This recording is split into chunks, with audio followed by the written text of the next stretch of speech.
Hello. Hi, it's Orlando then, Tweak from Consultants. I had a question for David, actually. I was interested in what you showed us under your question 3, when you were looking at trade-offs between beneficiaries. I just... sorry, I had a mistake. I just want to know what was took into account. Was it just the 3 services? Sorry. Was it just the 3 services? Or did it take into account the possibility of substitution of services for another benefit?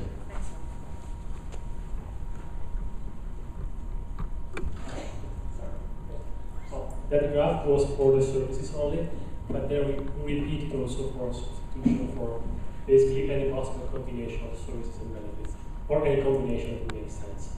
So you could repeat the same analysis for benefits. Was that your question? Did you look at results?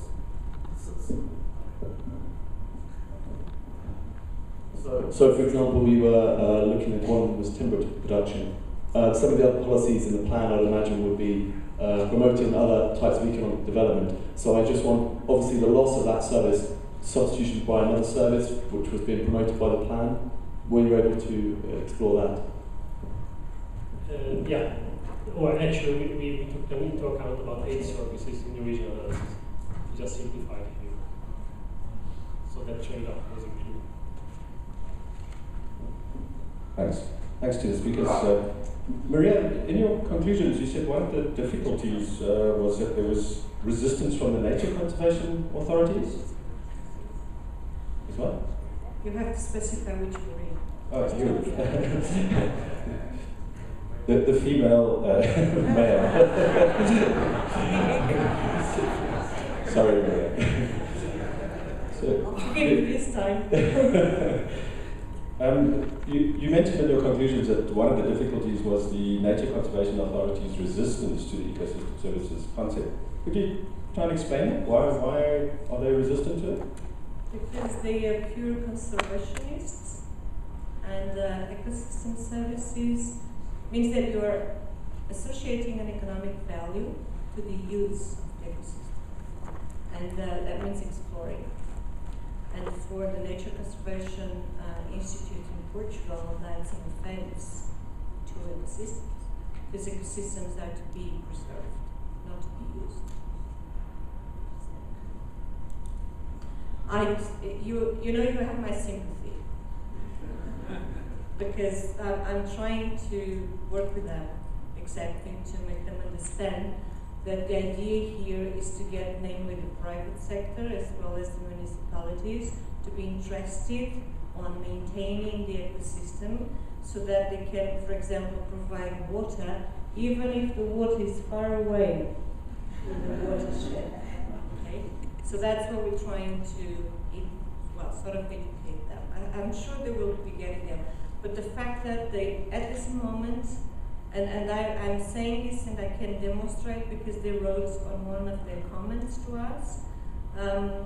The fact that they're saying this is in a way not really a very good incentive, for private sector and municipalities to actually invest in that. So that's the difficulty. No, I haven't noted another question yet. Any more questions? Aaron, Paul?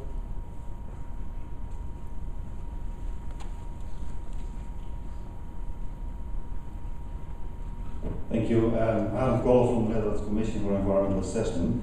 The people who have been driving the concept of ecosystem services assume that the integration of this concept in strategic environmental assessment first raises the interest of decision makers, because in a number of cases you apply monetary values, and secondly, that as a consequence it leads to more sustainable decision making.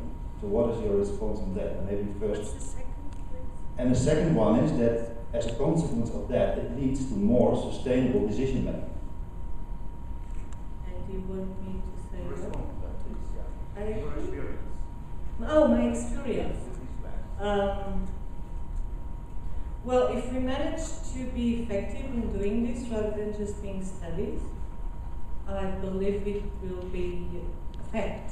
In fact, you have, in the reports that you have published, a number of examples which, not all of them, but a number of examples are already demonstrating that decision making will become more sustainable.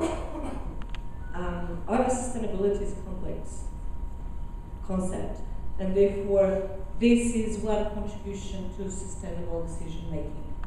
But it wouldn't be enough to satisfy a notion of sustainable decision making.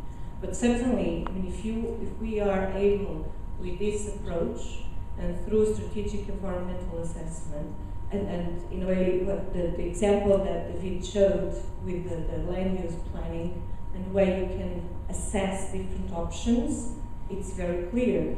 The case is, will this actually then be able to be followed through?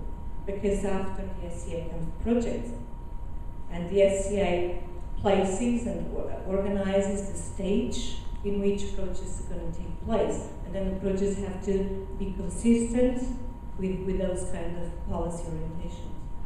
So, I mean, it is a sustainable decision making, but it's not a guarantee for